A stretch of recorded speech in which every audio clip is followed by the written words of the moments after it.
কাস্টমারের কল পেয়ে তো আমি প্রথমে ভয় পেয়ে গেছিলাম। তো কাস্টমারের কল পেয়ে আমি কেন ভয় পেয়ে গেছি সেটা আমি তোমাদেরকে এই ভিডিওতেই জানাবো। তো প্রথমে আগে কেকের বিষয়ে কিছু বলা যাক। এই কেকগুলো অর্ডার ছিল আমার দুর্গাপুজোর দশমীতে, আর আমি এই কেকগুলো করেছি নবমীর দিন রাতে। নবমীর দিন আমি আমার ফ্যামিলির সাথে ঠাকুর দেখতে বেরিয়েছিলাম, আর আমার বাড়ি আসতে আসতে 1টা বেজে গেছিলো। সেই 1টার থেকে আমি শুরু করেছি এই কেকগুলো করা। আমার কেকগুলো রেডি করতে করতে 4টে বেজে গেছিলো। যেহেতু আমি ক্রাম কোটিং করে তারপর ফ্রিজে অনেকক্ষণ সেট করতে দিই, তারপরে আমি ফাইনাল কোটিং করি, তাই আমি আগের দিন রাতেই আমি সব কটা কেক ক্রাম কোটিং করে ফ্রিজে রেখে দিয়েছিলাম, আর পরের দিন সকালে আমি সব ফাইনাল কোটিং করা শুরু করেছি। তো এই প্রথম যে দুটো কেকটা দেখছো, আগে যে চকলেট কেকটা আর এই কেকটা ছিল ভ্যানিলা ফ্লেভার, এই দুটো কেক একজনই অর্ডার করেছিল তার 2 মেয়ের বার্থডের জন্য। প্রথম কেকটা ছিল ছোটো মেয়ের বার্থডের জন্য, আর এই কেকটা ছিল বড় মেয়ের বার্থডের জন্য। তো এবার আমি তোমাদেরকে বলি যে আমি কেন কাস্টমারের কল পেয়ে ভয় পেয়ে গেছি। প্রথম যে চকলেট কেকটা ছিল সেটা ছিল একটা বাচ্চা মেয়ের বার্থডের জন্য, মানে এই দুটো কেক 2 বোনের জন্য ছিল।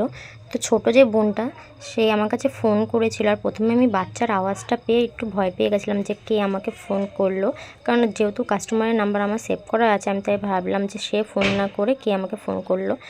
তো বাচ্চা মেয়েটা আমাকে ফোন করেছিল কারণ তার কেকটা খুবই ভালো লেগেছিল, সেই রিভিউটা দেওয়ার জন্য আমাকে ফোনটা করেছিল। আর খুবই ভালো লেগেছে আমার তার কথাগুলো শুনে, এত মিষ্টিভাবে রিভিউটা দিয়েছে, এত ভালো লেগেছে তার কেকটা।